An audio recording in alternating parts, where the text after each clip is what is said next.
So, welcome. Let's talk about why a lot of people are stuck in life. And this is coming from my book series, The Diary of a CEO, in Law 5, when he says you should lean into your desired behavior. So, now, mind you, if you want to go further into this book, I recommend you get it. But let me just give you like a breakdown of it. So, first of all, he starts the book talking about cognitive dissonance. And in his writing, he says, it describes the tension that somebody experiences when his thoughts and the behaviors are in conflict, right? So, for example, somebody knows that smoking is not healthy, but because they want to have the idea of making themselves feel good, they begin to have excuses like, well, I smoke once in a while. Well, there are worse things that we do apart from smoking. See these little things we tell ourselves when we know clearly that behavior we're doing is not good. Which reminds me of the fact that I feel like a lot of people that we see in the hospitals or on the sick bed were probably aware that they will be there. Well, I know that sometimes a lot of people have good habits, sometimes end up in the hospital, some cancer and all of that. It's a talk for another day. But looking at I'll say my dad's situation and taking care of him at different illness stages made me realize that I needed to get my health in check. And I'm saying this because I saw myself making a lot of excuses for my bad habits. And till this day, whenever I zoom out, I look at people do the same thing. It reminds me to take care of myself, to treat myself with utmost respect. And sometimes when I even make these videos, sometimes I feel like I'm mirroring myself. And whenever I hear any stupid cognitive dissonance, I try my possible best to kill it. I'm not here to stroke my ego. I'm just here to further discuss on that. Now it shows that research. Now you see, people become much more, should I say, defensive, because cognitive dissonance is a way of defending your identity. It's a way of saying that, okay, fine, I have these bad habits, right? But I think I want to live with it. I want to stay cool with it. I want to live with it. So people feel attacked when you bring up an idea that is completely against the way they think. Now, in this chapter, it talks about how a lot of people will see new ideas, right? Either in business, in fitness, and they'll be quick to dismiss it because it goes against their narrative. So think about it. I remember there's this documentary I was watching about how a medical doctor pointed out that the reason, I think it wasn't the Black Death they called it, when they were talking about how women were dying at the point of delivery. And somebody highlighted the fact that it's the doctors that were transferring diseases from one patient who just passed to another patient. And to start with, right, start by washing your hands before going on to a different patient. Now, mind you, at the moment, these guys who were helping to deliver babies were medical doctors. They frustrated the life of this man just because to them, they felt insulted, saying that how would he say that they are the cause of this death? Can't he say that it's the illnesses? But he's saying, well, the illness is quite all right, but you are actually carrying that illness from somebody who just had it and transferring it to somebody else. Now, it's Iran hell. Also, if you look back, and this is why I said that in this world right now, we are suffering from captainitis. Captainitis is this idea that when somebody is an authority, you defer your thinking to that person. Yes, I get that to some extent. We have this idea of deferred thinking. But yet, there should be a healthy balance of how to go about it. You just can't have the idea of passing on your entire thought process to somebody else, thinking that person else will solve all of your problems. It almost never ends well. So you see people who outsource their health thinking to doctors. That is why when a doctor tells you that smoking is a healthy habit, which it happened in the 1970s, because it's there on record, people began to smoke because it's healthy. Mind you, it took them over a decade to realize that, nope, it was never healthy. It was propaganda. Now, that's the topic for another day, because whether you like it or not, doctors have been used to push a lot of propaganda. Well, it's not really their fault, right? Because they rely on a system to feed them information, right? But that system sometimes is where the corruption happens. When big pharma have scientists that will never ever go against their products, tell medical doctors how safe their product is. A few years, a few decades down the line, then before you know it, they now have an actual problem. So I think I may have digressed here. So people feel very threatened when new ideas come to challenge their existing ideas here. So we see this in business, and right now I'll tell you, I currently have this in the crypto space. Now, I've looked at crypto very well, right? I've looked at crypto. Until today, I have said that I don't think I'll be investing in crypto because I've seen it, and in the very, very end, right? When it comes to wealth, when it comes to exchanging value, right?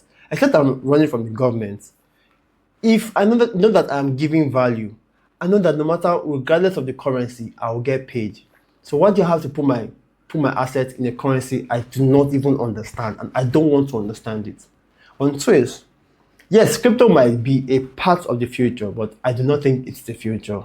It's the same way people who have generational wealth, to some extent, they have a lot of assets solid in commodities, in terms of gold, in terms of real estate, in terms of, yeah, even sometimes commodities, because they understand that regardless of economic situations, regardless of internet status, regardless of the weight of a fiat currency, they would always have something of value to exchange, because it's something of value to be exchanged, because in reality, that is the real money.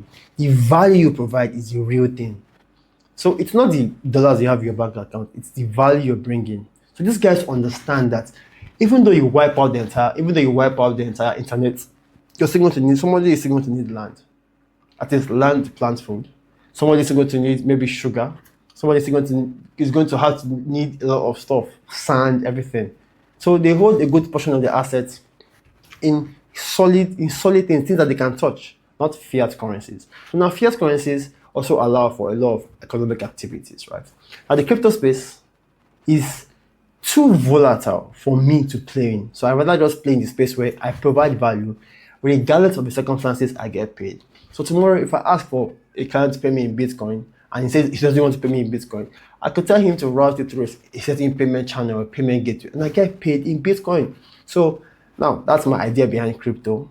Now that's my thinking behind crypto. But still, I still do not fully trust it. And I think people like Warren Buffett, Bill Gates, they've coined it, I think, the greater fool's currency. I think it's a greater fool's currency. I may be paraphrasing here. But I cannot believe this, because if you look at it, any crypto coin or something relies on the influence of the people who believe in it. So for example, you have a currency which is a fiat currency, the dollar, the naira, the Australian dollar, the cedis. If the governments have to some extent control over that, they can make a couple of moves, right? And in those couple of moves, the currency is either inflated, deflated, valued, or devalued. But you see, in that crypto space, it just takes influence. So for example, recently Donald Trump launched a coin, and I kept on hearing the coin kept on going up and up and up. I barely ever had a dip. All of a sudden, there's also a millennial coin. So I see a situation in future where the people who will make the most of the crypto space are not the people who hold the coins, but they're the people who create the coins, the people who influence the coins. So if you're not among the creator or the influencer space, in the crypto space, well, some people that trade and understand that system are the ones who will win. Anybody that is, if you're not the creator of a coin, in my opinion, this is how I see the crypto space. I'm not saying this because I'm not saying this. I'm saying that I don't believe in this, but this is what I see. You have the creator of the coin, you have the influencers of the coin, you have the traders. These traders, they understand how the creator and the influencer work rather, and that is the top traders, and they know how to use it to their advantage. So now, those are the guys who will win. Other people are wasting their time. They are wasting their time. I'm not saying this because this is my understanding of cognitive dissonance. Sorry, of the crypto market. So now he says that one way for you to get rid of cognitive dissonance in a way that is that whenever you hear an idea that does not sit well with you, instead of you to react to that idea, calm down. Try to listen to the idea. Like, for example, crypto. If you have any problems, try to invest in crypto so you can understand it.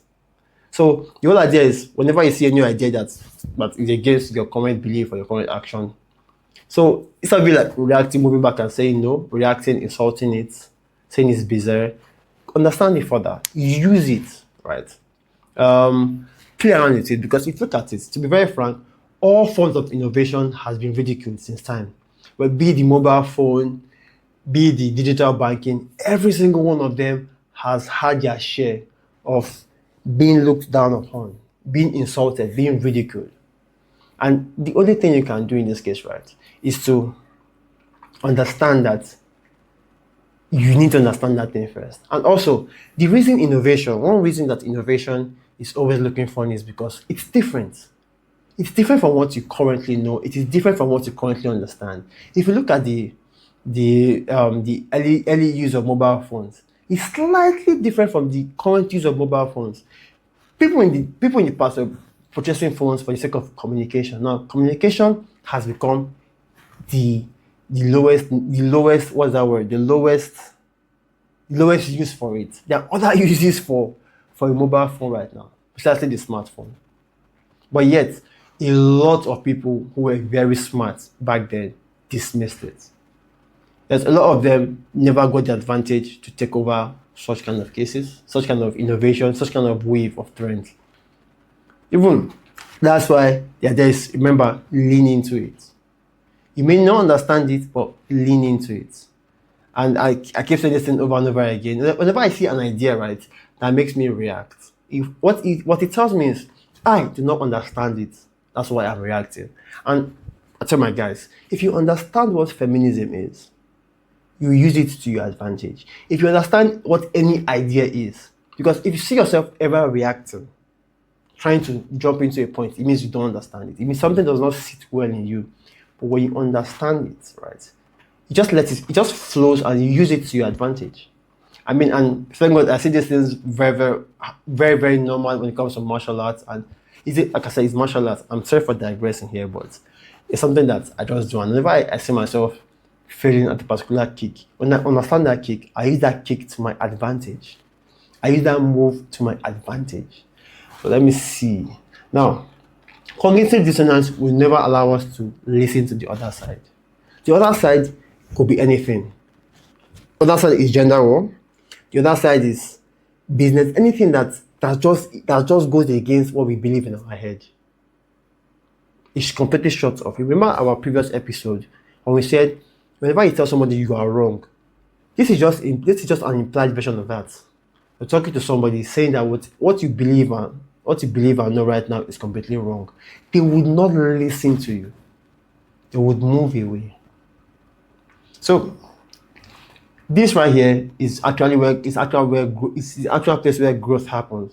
When you understand that reaction you're getting is because you don't understand it. And when you now understand it and begin to use it to your advantage, that is where growth happens. If I'm to get into the crypto space, right, I believe I'll be more of somebody who uses it to get paid than for somebody who uses it to store assets.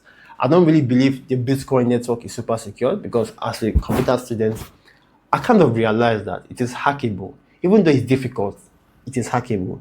Now, can they hack your bank account? Yes, they can. That is why I'm a firm believer that if at time you get to a certain level of wealth, you should consider hard assets that can't be stolen from you. Because at some point, how much do you really need? How much liquidity do you really need to live? Not so much, right? And I'm trying to like generational wealth here, which I'm still contemplating because I'm also a firm believer that creating that generational wealth might make kids not to work hard, which is depriving them of certain aspects of life. So he says that change is only going to go faster. So expect your feelings of cognitive dissonance. The feeling that something does not make sense and conflicts with what you already know is going to increase. Yeah. The more innovations you have, just creates room for more innovation tomorrow. Now, as we speak, we're in an age of AI where whenever you just every 7 days, there's one little groundbreaking idea somebody brings out with artificial intelligence. Whether it's creating better videos, creating creative audios, either making videos clearer, either it's translating. Just the level of innovation we're seeing today is amazing, and to be very, very frank, it's distracting. It is very distracting, and to the point where the only common innovation we have right now is like phones, but we have other things, wearable technologies, Internet of Things, whether it's high speed of internet, 5Gs, and the rest. Innovation is just through the roof. Now, it says, okay, I've already told you. Now, the summary here is, last point here is, it's simple. It's normal to feel that cognitive dissonance, but when you feel it, understand that instead of you initially reacting, calm down. You see, speaking of reaction, right? Reaction and responding are two different things. When you react, it shows that you don't understand. When you respond, it's different because you're no longer reacting. Now, that difference is just a pause. That is why I made a video called The Power of the Pause. Because whenever you pause and like try to understand what was just said, it hits different. You begin to see a perspective that you never saw before, and you can use it to your advantage. The key thing here is to take any idea, because there is almost no idea that is good or bad. Your level of intelligence will be able to make you take any idea and use it to your advantage. And I plan to make a video on telling guys that guys should not fight feminism, but they should use feminism to their advantage. It's been interesting ever since I had that idea that feminism is good. It is good. It is good.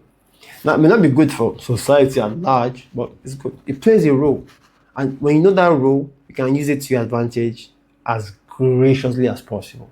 So if you really want to see that video, let's talk in the comment section. You want to see it? And he has a saying that, okay, just lastly, let me just give you like bullet points of my notes. It says, when something challenges your intelligence, lean into it more. If it makes you feel stupid, lean into it more. Leaning out, that is reacting or avoiding it, will leave you behind.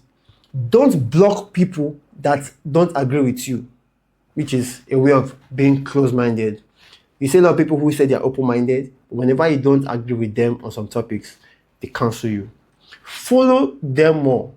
Don't run from ideas that make you uncomfortable. Run towards them, because that is where the real growth happens. Now, taking no risks will be your biggest risk. You have to risk failure to succeed. You have to risk heartbreak to love. You have to risk criticism to be applauded. You have to risk ordinary to achieve the extraordinary.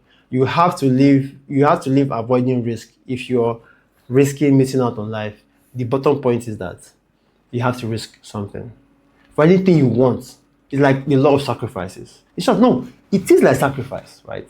Because if you're trying to go somewhere, if you're trying to move forward in life, you have to sacrifice your current position.